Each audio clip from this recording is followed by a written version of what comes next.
It starts small. The lights flicker, then go out. At first, it's just an inconvenience. You check a breaker. You grab your phone. Maybe even laugh it off. It'll be back on in a minute. But then your Wi-Fi drops. Cell service slows. The fridge goes quietly. An hour passes, then two. By nightfall, it's not just your house, it's your neighborhood, your stores, your streets, and that's when it shifts from inconvenience to reality. Because in a real outage, what matters isn't how it feels, it's what you do next. Today on the Gruber Wired, we're walking you through a 72-hour power outage, what actually happens at each stage, and exactly what you should be doing to stay ahead of it. What does it feel like? What does it feel like? 1A. There we go. So anyway, at first it's a mild inconvenience, right? You assume it's temporary. You want to see what you can do. It's kind of a shock to your system at first. And then the grid is kind of unstable. You have a lot of external issues taking place. So what do you do immediately, Mark? You check your breakers, confirm the outage, the scope of the outage. Take a look down the street, see what's on, see what's off. That's something that I do. Just take a quick peek, walk around, and just take a look, see what's going on in the neighborhood, right? I know I always call APS first. Do you? Pick up the phone and call. I always check and see. Well, welcome to Gruber Wired. I'm Mark Beach. I'm John Dotson. It's hot out there. It is hot. You know, if we were in California, our electrical grid would be failing. Probably. Yeah. I agree with that. It's believe it or not, the earliest 105-degree day today ever. Yesterday was the first earliest 100-degree day. Ever recorded, right? Yeah, ever since records have been kept. Yeah. And then... Yeah. Yeah. And then... it's going on for a whole freaking week. And then they're saying that it's going to calm down into the 90s for a little bit and then head back up. So it looks like summer's here to stay for us. What are we going to do about it? Well, you know, one of the things we can do is start to prepare, because we know during times of extreme heat, especially living with it here, you can have power outages. And sometimes it naturally happens because it's just too hot and it's, taking too much power on the grid. It starts to begin to shut down. Right. And then the other factor is, and they did this in California last year a lot when it got hot, you have rolling blackouts where it's done on purpose. Right. And with purpose. Well, in Arizona, we really don't have that problem a lot. I know that it happens more, the farther east you go, or California. But, we are here for everybody at Gruber Wired. So this is something that we want to share with everybody across our viewing audience. Sure. You've got to be prepared for these things. Like it says up here, first 72 hours, within the first hour, here's a few tips and things to take a look at, right? Yep. Keep your fridge or freezer closed. You don't know how long the power is going to be off, correct? Right. You might want to keep that food in good condition as long as you can keep it until it starts to spoil. Right. Gather flashlights, batteries. We got some flashlights here. The most common flashlight people have, may not think about in an emergency situation, is right here on your phone. There you go. They have them there. Not to think about, fill the bathtubs full of water. You're not sure what else could happen, what could go out. You may lose. Could go out or whatever, yeah. But to have that excess water there could be a good thing. Now, whether you use it for drinking or not, you might be able to use it for bathing or other situations. Or flushing the toilet. Correct. Yeah. So fill up other containers as well. Stock up. Make sure you have a good water supply. Right. And, the first hour is annoying. I mean, we all sit, probably, sit on the couch or, just think around. A lot of times our phones will still work, because a lot of the cell towers have some kind of backup system. But the longer it goes, the more those systems start to fail. Yeah. And, even if you have a battery backup on your computer at home, your router is probably not going to work. If that's on a battery backup, the switch is probably not going to work that it's connecting to. So usually a battery backup on your home computer is good for powering it down normally so that it doesn't just abruptly get shut off. True, very true. You know, something else I do and I keep around my home is I love candles. Yeah. You need some instant light. Candles are great for that. They are. And, you need to, we're talking about the first hour right now. So there's nothing really, drastic that you need to do. Just kind of see what happens. But, if we're talking about a bigger event, that could be anticipated to last longer, then there are certain precautions that you want to take and make sure that you have everything you need to kind of just hang out. Yeah. Because during a blackout, you just, even if it lasts for days, you don't want to go anywhere. That's a rule of thumb. Just stay put. Yeah, here's something too. For those of you who have family and small children around, something like this, especially a prolonged blackout, without energy and power, could be very stressful on them as well. So what I have at home is I have a game closet. Well, I have a game closet with board games, good old-fashioned board games, Monopoly, Phase 10, Skippo. These are good ways to keep entertained and to take away some of that natural stress that comes along with this. Right, and books, reading books. Yep. Make sure you have books, not Kindle. Right. No, I guess you could have it on Kindle. Yeah, I mean, eventually the battery goes dead, but hey. if you download it, right? Which so if we go to the first night. The first night without power. What does that do for you? Now it's real. So, when you're looking at the first hour without power versus the first night, in Arizona, it makes a huge difference because now you don't have AC. How it's hard to sleep, right? Yeah. Now you need to start thinking about treating your phone and other chargeable devices as fuel. And you want to make sure that maybe you power off, put it in like an airplane mode so that it doesn't continually keep using energy searching for a cell tower that's not there. Correct. Right. Well, and I will say this, you probably have quite a few, multiple people in the household, right? Right. So turn all devices off with the exception of one. Yeah. Just have one for those emergency purposes in case something comes back up and you're able to access it. Right. That way you save the power in the remaining units. Exactly. Yep. And, this is kind of when you get the sinking feeling, too, that, well, something's not right, Yeah. And I know there are people out there who have, like, emergency radios and things like that, which are helpful to have in times like that, and ones that run on a hand crank. Yep. So you crank it to charge it, and then, you have a emergency broadcast radio that you hear what's going on. Yeah, I have one at home just in case, just for that purpose. Yep. So we say there, again, charge all devices. If the power's out, you're going to ask yourself, so how do I charge these devices? First thing I will tell you is you probably have a vehicle nearby. Right. And a lot of vehicles nowadays have USB ports and chargers. You're able to charge your phone that way or other devices that way. Exactly. Get cash if accessible. This one, again, stay home. You don't have to run out. Right. And you should probably just keep a little bit of cash on hand anyway in your home because if you need to be able to trade that or barter in the future for something, you have it available. Right. Exactly. Locate blankets, radio backup lighting. So for us, it's probably going to be more, instead of blankets, it's going to be, water, right? Water's like number one on the list for a number of reasons, but, staying cool, being able to, keep cool that way is especially valuable. Living here in Phoenix, water is definitely a commodity that one must have.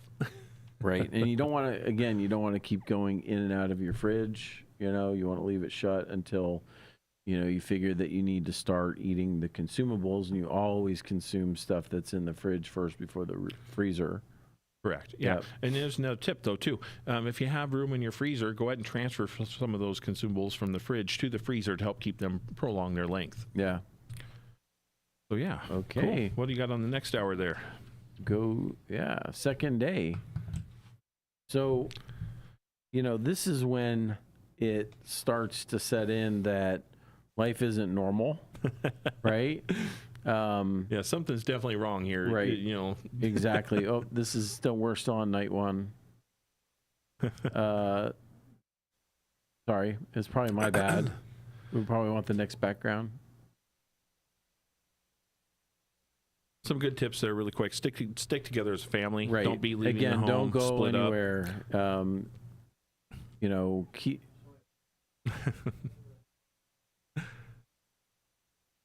There we go.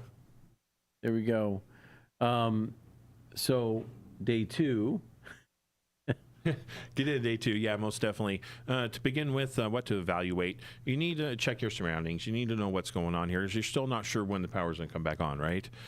Supplies of water. Check your water level. Make sure you got plenty of drinking water. If you need to start rationing it, now's a good time to start thinking about rationing water to save it, for the pro length.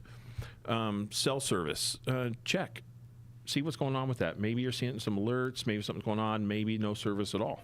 Right. And some cell phone providers now have satellite service. They do, yeah. So you can actually connect to, Starlink or whatever and get service that way. Yeah, I actually purchased a couple of satellite walkie-talkies. Oh. And they got a 5,000-mile range. So anywhere you are, pretty much in the world, you can talk to each other. You can get these on Amazon, by the way, relatively inexpensive. Really? Yeah. You're a little prepper, aren't you? Well, the reason I bought them was because we do cruises, right? Right. And so we take one with us on the cruise and leave one with the family. Oh, okay. And then when we're on the ship or something, we can just chime in. Hey, guys, how's it going? Does it work? Yeah. Wow. That's Pretty cool impressive. stuff. Yeah. Yeah. That's stuff. That's off grid. That's off Going grid off right grid, there. Man. Difficulties with heating food or staying warm. Staying warm out here in this environment, Not a problem. Not a problem. Heating food could be, I guess, if you're not accustomed to heating food in several ways. Most people have backyard grills. Right. That's another thing too. You have a backyard grill. Go ahead and use it. Just remember, never ever bring your backyard grill into your home. No. Okay. Keep it outside where it belongs, no matter how hot it is. Right. And the same thing with your gas generators. Don't bring your gas generator inside your house. Right. Bad idea. Yeah. It's the exhaust from both will not be an issue. Not good. No. But even if you have to, if you get to a point where you have to somehow cook some food, there's plenty of trees, natural shrubs, and area, stuff outside that you could actually take and build a fire out of.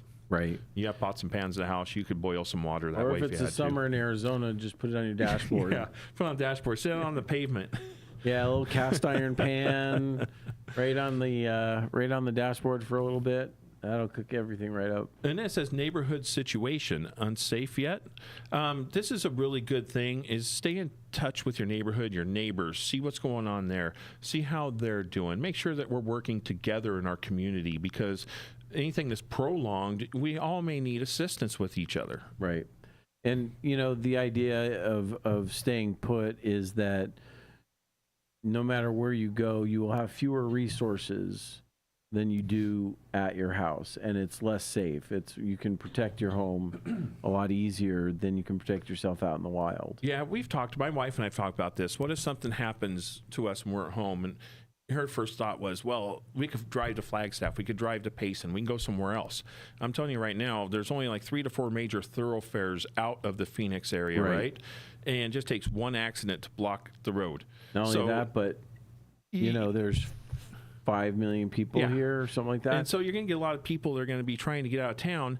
Well, more than likely, you're going to get stuck on the road, and then you're stuck without any supplies. And even if, let's say, you get from here to Flagstaff, where it's a cooler temperature, and you're thinking of that, there's nothing to say that you can even get gas once you're up there. You can get the supplies, you can get water. So it's more ideal if you stay put in the situation you're at and work through this. Right. It's definitely controllable. You've got, you can control your perimeter. You're familiar with your surroundings. You're not dealing with, strangers, interacting with strangers at that point. It's all contained, which is hugely important.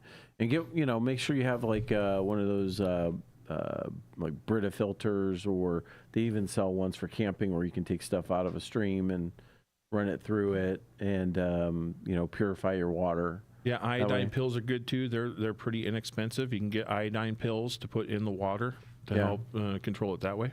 Helps with the nuclear fallout too. Yeah, right. So what's the next day? What's the next day? The third day. Now the headache sets in, right? When is this going to end? Yeah, this is, by then though, you're kind of looking at what are really my options? Should I be going somewhere at this point? Is it really going to keep going? But while this says preparing to evacuate, that's only an extreme. Like if you're in danger at home, then you need to go. But it's a good time to go ahead and think about this. Have it ready to go, be ready to pack a few clothes, get some bags ready, but be sure not to overpack. Take the essentials that you need at this point in time. A lot of times I think people think, they take too much. You really don't need it. You're thinking too hard about it. No, just the essentials, like it's saying there. Emergency pack, camping gear, food, water. Plan your route and destination and check weather.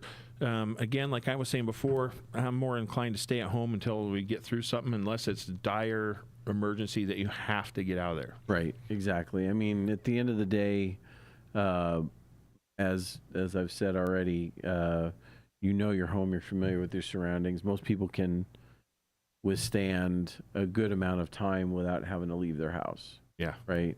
And so as long as you have water, I mean, water's the number one thing you've got to have. Other than that, you can go without food if you have to, but water you can't. Yeah. Or at least something to hydrate you. And the bottom one there, make sure a car is fueled and charged. This is something you should just do anyway on a regular basis, because in an emergency situation, if you stop and think about it, if the power's out across the entire area, even if you get to a fuel station, you're not going to be able to get the pumps aren't going to work. Right. Your electric vehicle, power's out. How are you going to charge it? Right. So some thoughts there. I know what I have at home is I have some solar-powered generators. Okay. They sell those. You can buy them out in different places. Amazon has them. Yeah. And it comes with a solar panel. Yeah. And they're just battery I've seen operated. them at Costco. Yeah. Yeah. They work really well. I take them camping with me. And like I said, I've had really good use with them. I mean, that's always, and they make it so easy now. This is not like it was, 20 years ago. All the things are readily available at a reasonable price point. So whether it's those buckets that have, a 30-day food supply, get that at Costco too, right? Yeah. But all the things are not expensive. Having battery packs, right, that charge, without having to use the fuel in the car. My mom's chiming in there. Says, have camping gear, propane on hand, can opener that's not electric. We got lots of rain, wind, trees down, and always cook outside.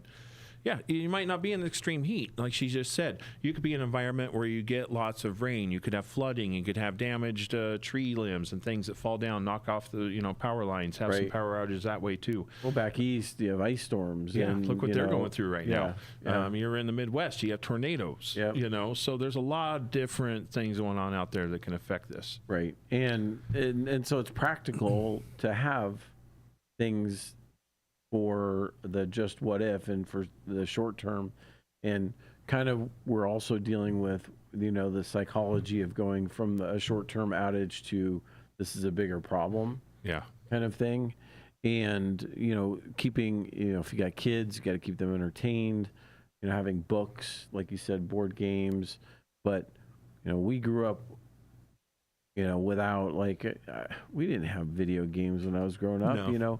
We entertained ourselves outside. We were outside without the power anyway. Yeah, so yeah. So it's from a standpoint of not having tech, it would be a serious adjustment for kids right now. It would be. Yeah, that would probably be more painful than where's my mom and dad are thinking, okay, what are we going to do? The kids are going, I just need my phone back. Yeah. Where's my phone? Right? Yeah. Now, and that brings up another thing is we are in the communications industry, right? Right. This only works if you communicate with your family unit and extended family unit. Make sure that everyone is on the same page. Yeah. There's no need to, I guess you'd say, freak out or get excited over this type of thing. Keep your head about you, keep your wits, and follow a designated plan that you've put in place. Right. Well, and I mean, this is not the same thing, but I've communicated with my kids about a central meeting point if we have some kind of national emergency kind of thing, and there's no choice but to get out of town. Then where are we meeting first? Correct. And going from there, because we're all spread out. So, well, and that's if you can get there. The other things people don't think about, you get on the road, well, if the power's out, you have no traffic lights. So if you're driving in this situation, please be aware take in all of what's going on in your surrounded areas, because without traffic lights, who turns next, who goes, who, Right. even that can be confusing. So understanding how to work with the people on the road as well, eye contact, Right. hand signaling, all those little gestures will help everyone. Exactly. All right. Next. And They come back on just like that. well, that's after 3 days, right? So, we're looking at, what lessons do you take from it, right? Correct, yeah. And what do you do to kind of prepare in case it's a temporary thing, as well as, for the next time. So some things can get damaged with power outages if it's like a surge that causes the outage and you don't have anything, protection equipment that can keep a power spike from damaging stuff. And reevaluate what worked, what didn't, and what to do next time. Yeah. It's all about going through it. I know that there are a lot of people out there who go through it a few times a year because of where they live. And fortunately, like I said, in Arizona, it doesn't happen that often. It happens. It's happened a couple times over the course of this last year for me, and I get a notification on my phone when my security cameras go offline. Yeah. Right. And then I know, something must be going on, and I'll check APS and it'll tell me, yeah, power's out. Yeah. So, but we have always need to be looking at how do you make it, through a period of time. And there's some great like survival books as well out there that have ways to make your own antibiotics, let's say, or, whatever you need. And those are always handy for longer anything, emergencies. Yeah. So I was just reading up there. Highlander. We went through a massive power outage in the Midwest, specifically Michigan and Ohio, in 2003. As soon as the lights and radio were flickering, I went straight to the ATM. Run, get some money. That's it. And then Pete chimed in there. Thank you for joining our podcast, Miss Dotson, referring to my mother. Your son is a star. I don't know if I call myself a star. You're a star, okay, I'm kid. a star, You're just a not star. a shiny star. Unless you take off your hat. Yeah, that would help. Thanks. Hey, I had to go there. You went there. Yep. Here's something you can do at home, though. You know what? Once you get a plan together and you sit down and you talk to your family, don't be afraid one night to run out and just kick the breaker on your house and see how they react. Right. Go ahead and plan for this. Do a run through. Tell them you're going to do a run through. Yeah. But make sure that for the moment, everybody knows, what to do in that scenario. Right. Yeah, I think now, especially if you're watching this, then you should take a minute, because you're watching it for a reason, and create a plan and evaluate. Ask the question, what would I do first, and can I last for at least 3 days? Yeah. Where I'm at. Ideally we'd be able to last longer, but there's not a whole lot of like natural rivers and stuff around here. So there's not, but you say that, but I'm the one guy who has a plan for what do I do in case of a flood scenario at my home. Yeah. I actually have that planned out. What would you do? Well, you know what I have going on? I have a ladder right next to my back door. Yeah. We have a flat roof. I have all my camping gear right inside the garage next to that ladder. What if it's raining? Well, then it's raining. Get up there and you're wet, but at least you're not flooded out in your home. So Yeah. I could actually get up on my roof, pitch a tent, put supplies in it. It'd be all right for a little while. What do you do if you don't have a flat roof? Yeah. Dig some trenches. Get out your kayak. Yeah. Right? No, but it's best to be prepared for any scenario that's out there, because it could. You might not think about it, but it could. We get some pretty damaging storms that come through in monsoon seasons, especially in the past. My Right. mother, who was just talking up there, Sure. chiming in, she was here for one of those. Yeah. And boy, it was bad. Yeah. I mean, they can be something else. And, I guess it would be remiss if we didn't mention that Gruber has a power company, even though this is Gruber Wired. We have a power company that deals with uninterruptible power supplies and systems that deal with outages and things like that. So very important to mention, that Yeah, point. exactly. Sure.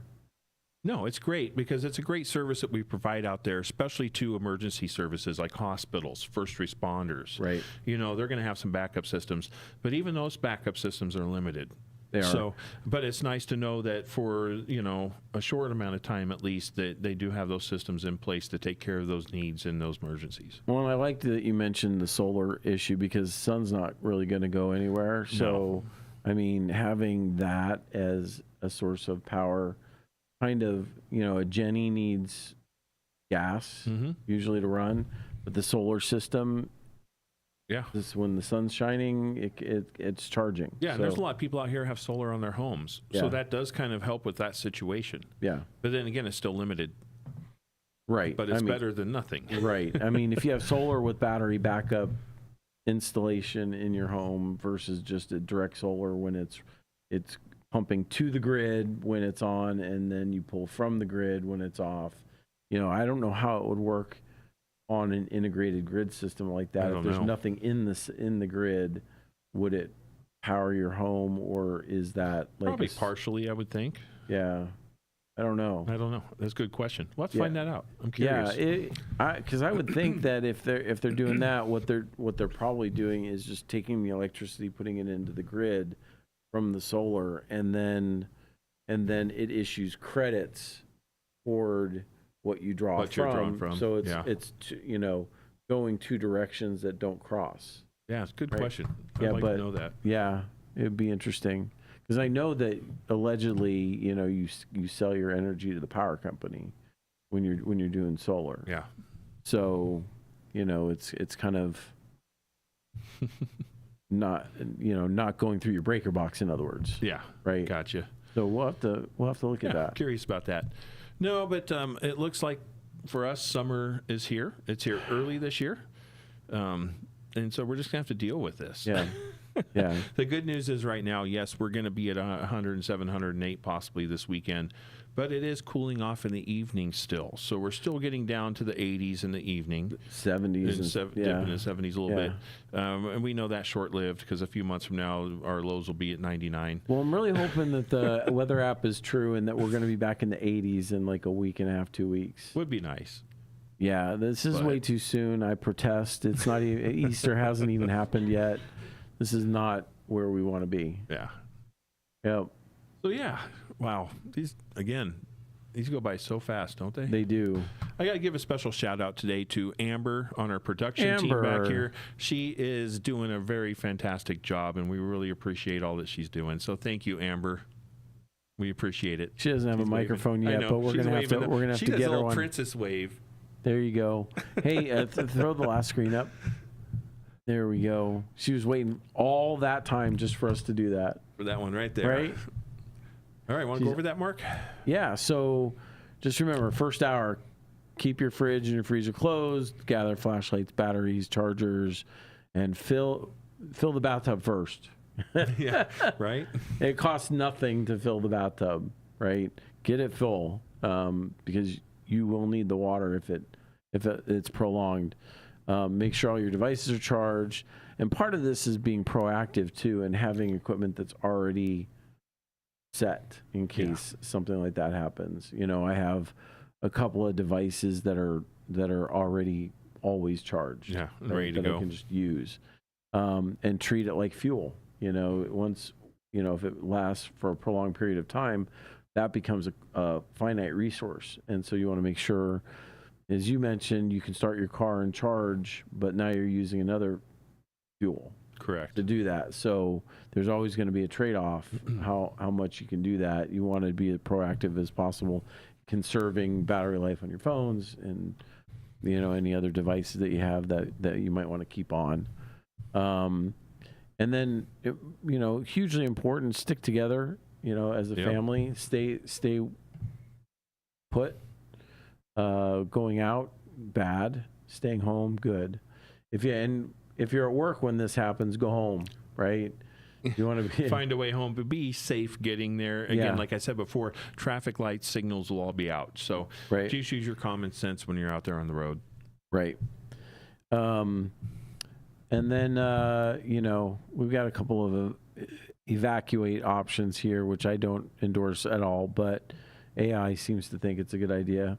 At the end of the day, you know, you want to go somewhere only when it's safe to do so, and only if you're unsafe where you're at. Yeah. Right? If you're safe where you're at, there's no reason to go. And I got a point to make to that too. Listen to your community leaders. Yeah. Follow the instructions that your community government and leaders are giving you. They're in place. They have emergency plans that are dictated as well in these situations. So please listen to the authorities and take that with heed as well. Yeah, I remember we lived back in North Carolina for a year, and my first month there was in January, and we had an ice storm, and everything went out. And fortunately, we had a gas water heater and a gas stove. Yeah. So those worked fine. But we stayed in the house. Other neighbors, they packed up and went to stay at the hotel. Right? That was their solution to it. We stayed put, didn't venture out. Of course, we were on unfamiliar territory anyway, but it turned out to be, a good thing. The power was out for a couple days. Yeah. The real challenge was taking I had a fish tank, right? Mm-hmm. The water has to stay a certain temperature. And aerated, I'm sure. Yeah. So I had, the water heater was working. So every couple of hours, I had to put warm water in there until the tank reached the temperature that I wanted it to. And that was a long 2 days. Yeah, good point, though. Don't forget about your pets. Yeah. Yeah. Well, they won't miss the video games. No. No, they'll be fine. All right. Well, thank you for joining us. We're here because you're here every week on Thursdays at 3 p.m. Arizona time. Happy last day of winter, 105 here in Arizona. Tomorrow's the first day of spring, 105, 106. I'm not optimistic about the summer. We're just springing right into summer. There you go. We're just is off to on. But thank you for being here. For now, I'm Mark Beach. I'm John Dotson, and thank you.